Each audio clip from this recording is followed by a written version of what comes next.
Oklahoma's own News on 6 starts now. First here at noon, a mother is in jail right now after Wagner County deputies say she shot and killed her own father, then took off with her children, triggering a statewide Amber Alert last night. Thanks for joining us here at noon today. I'm Shannon Rousseau. Those children were found safe hours after that alert went out.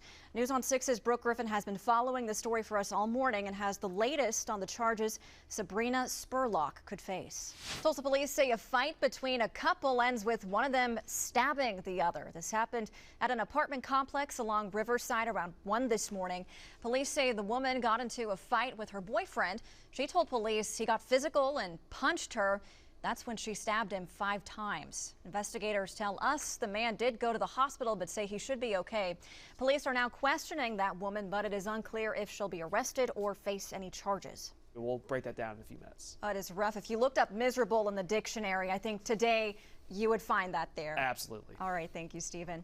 Well, more than a dozen law enforcement agencies are holding a job fair at the Tulsa County Fairgrounds today. News on 6's Mallory Thomas joins us live from there with the types of jobs agencies say they're looking to fill. Mallory? News on 6. Thank you, Mallory. And this afternoon, we are getting new COVID-19 numbers. This is from the State Health Department. Right now, there are more than 9,000 active cases of COVID-19 in the state.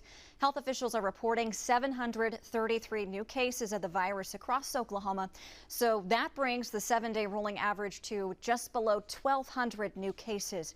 Right now, 577 Oklahomans are in the hospital with COVID. Of those, 187 are in the ICU.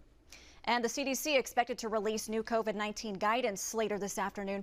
The New York Times is reporting the agency will recommend some vaccinated people still wear masks indoors under certain conditions. Meanwhile, COVID cases still on the rise across the nation this afternoon. Manuel Bojorquez has the latest now from Jacksonville, Florida. The Tulsa Health Department is working to make it easier for kids to get their back-to-school vaccines. While THD is encouraging everyone 12 and older to get the COVID-19 shot, it says kids do need other vaccines before the school year starts. The health department says kids have routine vaccinations due after turning 4 and then 11, and there is a required vaccine as well for students going into 7th grade. THD is now accepting vaccination appointments at the Collinsville Health Center. That is once a week on Tuesdays from 8 until 5, but it does have several other health centers open for appointments as well. We have those listed over at newson6.com. Well, the University of Oklahoma and the University of Texas have officially submitted their request to join the SEC. In a letter, the universities asked the SEC commissioner for an invitation to the conference starting July 1st, 2025. So quite a ways down there. Just yesterday, OU and Texas confirmed they will not be renewing their contracts with the Big 12 once they expire in 2025. So the next step here is for the SEC members to vote on bringing those two universities into the conference, but there is no word on when that is going to happen. Well, Bixby schools will take a phased approach to the start of this school year. Still ahead here at noon, why the district says the change is not in response to the spread of COVID-19. Plus, the bipartisan investigation into the January 6th attack on the U.S. Capitol. That is underway this afternoon. Coming up, why Oklahoma's congressional leaders are criticizing that investigation. But first, a medical miracle helping dreams come true for a lot of families. In today's Medical Minutes, how a unique transplant is letting couples have kids. Right now, new trials are underway, giving hope to families who are currently unable to have children of their own. In today's Medical Minute, Elise Preston shows us how a uterine transplant is now changing a lot of people's lives. Just amazing what technology can do. Wow. Well, coming up, teachers at Tulsa Public Schools are learning how to best serve their students who don't speak English as a first language. Plus, when the city of Tulsa says the bodies found in a mass grave at Oak Lawn Cemetery will be reburied. Well, the final victim of the Surfside, Florida building collapse has been identified, bringing the death toll up to 98. CBS's Laura Podesta has details on what's next for the survivors as well as the building site. In politics now, despite a boycott from Republicans, a select congressional committee is holding its first hearing today on the January 6th attack on the U.S. Capitol. The committee consists of 7 Democrats and 2 Republicans, all of them selected by House Speaker Nancy Pelosi. Oklahoma Congresswoman Stephanie Bice supported an independent investigation, but says this committee will not be truly bipartisan. Four-time Olympic gold medalist Simone Biles says she is shifting her focus to the individual rounds after withdrawing from the team finals earlier today in Tokyo. Biles says she was not in the right headspace to compete and withdrew to protect herself. A statement from USA Gymnastics originally said the 24-year-old withdrew because of a medical issue. Team USA held on for silver, falling just shy to the Russian Olympic Committee by about 3 points. The individual all-around events start next Thursday, August 5th. Still ahead in our next half hour, how Tulsa Public Schools is helping teachers connect with students who speak English as a second language. Plus, Blue Cross, Blue Shield, and St. Francis strike a deal, coming up what the agreement means for patients going forward. But first, all juvenile inmates at the Oklahoma County Jail have been relocated. After the break, the reason for the move had to happen and where they were transferred. Welcome back. The Rogers County Sheriff's Office says a man is in custody right now. This is after he shot a woman and fired at deputies. Neighbors say they saw Andre Harris beating a woman in a front yard near Claremore and heard gunshots. The sheriff says Harris fired 2 shots at the first deputy who arrived on the scene. Deputies tell us he then dropped the gun, but they caught him and arrested him. Harris's family made national headlines back in 2015 when his brother Eric Harris was mistakenly shot and killed by former Tulsa County Reserve Deputy Bob Bates. The Harris family received a $6 million settlement from Tulsa County because of that. Tulsa police arrest 4 people after they say an argument between a couple turned into a large fight between neighbors and police officers. This happened at an apartment complex near 61st and Peoria earlier this morning. Once officers got involved, neighbors from the complex came outside and a large fight started. Police say they had to call in about 20 to 30 officers to get everything under control. We're told no officers were hurt in that. 11 juvenile inmates have been transferred from the Oklahoma County Jail to the Pawnee County Jail. The state health department ordered all juvenile inmates be removed from that jail after they say they found numerous health violations. They say Pawnee County had the only facility in the state able to fit their needs. Tulsa city officials say bodies found in a mass grave at Oaklawn Cemetery will be reburied later this week. That is set to happen during a private ceremony at Oaklawn sometime on Friday. Officials still have not determined whether the grave is connected to the 1921 Tulsa Race Massacre, but they did say they found gunshot wounds on one of the bodies. An agreement is finally reached between St. Francis and Blue Cross Blue Shield just 3 days before coverage would have expired for nearly 60,000 people. The two agreed to a new deal last night, meaning thousands can keep their doctors, some which they've had a long time. With the new agreement, St. Francis hospitals, clinics, and doctors will still be in network for Blue Cross Blue Shield patients. And that is a huge relief today for people like Logan Bellew, who's been worried for months now he'd have to find a new care team. He says he's thankful he can keep seeing the same doctors he's had since he was 17.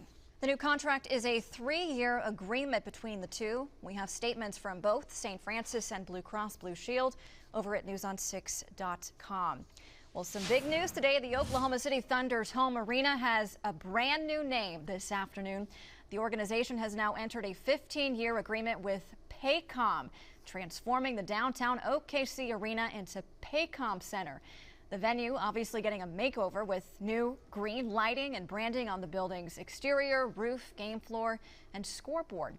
Paycom, by the way, is an Oklahoma-based HR and payroll company. Chesapeake Energy ended its naming rights agreement with the Thunder back in April. Welcome back. We are talking with animal trainer Mary Green of Canine Manners and more about some behavior problems or potential issues you might have been struggling with when it comes to your dog. And of course, Griffin is back with Mary as well. You can't see him. He is there, promise. Being a good boy. Yes, very good. Thanks for being here. Thank you. Thanks for having us. Our first question we've been trying to get to for a while. So finally getting to it today. This is from John. He says, what is the best way to train your dog to swim? Should I start with a life jacket or just put him in the water? I'm so glad this is a timely question. Absolutely start with a life jacket whenever possible. People really have the misconception that all dogs know how to swim, and they really don't. They probably have the ability to dog paddle and save themselves in an emergency, right? That's just kind of a reflexive action that they do. It's like running. But really to have a safe experience, we want them to have that life jacket on. If they can like go into a natural body of water where they can go down the bank and kind of play around and that kind of thing, they're going to have a little bit better experience. But I never just want to just like dump the dog in the pool or do anything harmful. If you're in a swimming pool, put them on the swim step or the tanning step or whatever they call those now, and do just a nice, easy introduction. And I've even put dogs on floats and boogie boards. Oh, my mom's dog, I should say, loves going on the swan float. Yes. Oh, yes. And they will hang out there and have a wonderful time. Yes, they will for sure. Our second question is from Mary. It says, I just adopted a Wheaton Terrier mix. He's about 15 months old. He is the sweetest dog to me, but he does not like my granddaughter and son. He has an aggression issue and bites.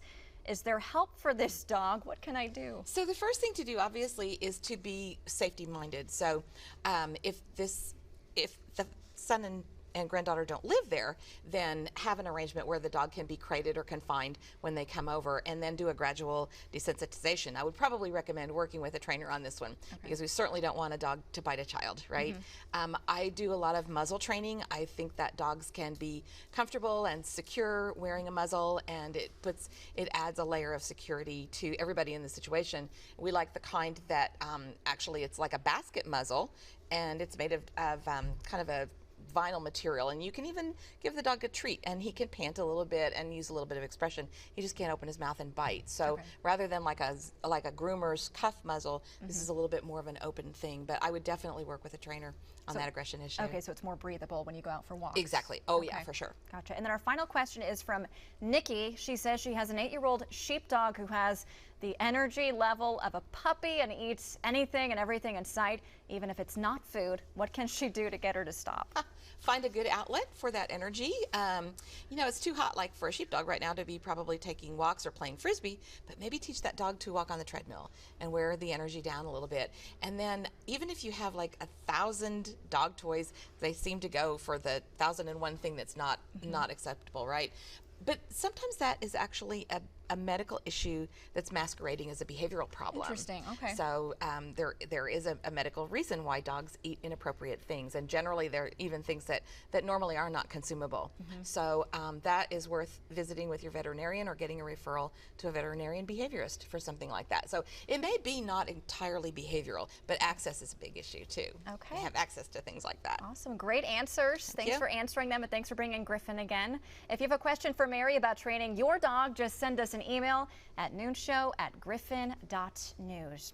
Well, coming up, we are going into the cooking corner with Joe Davidson of Oklahoma Joe's Barbecue, and it smells good. Summer sweet corn and Joe's spicy barbecue chicken is on the menu for today. Plus the heat and humidity, that's sticking around on the Osage Casino Skycam network. Stephen is tracking the chance, though, for a few isolated showers and storms. That full forecast is up next.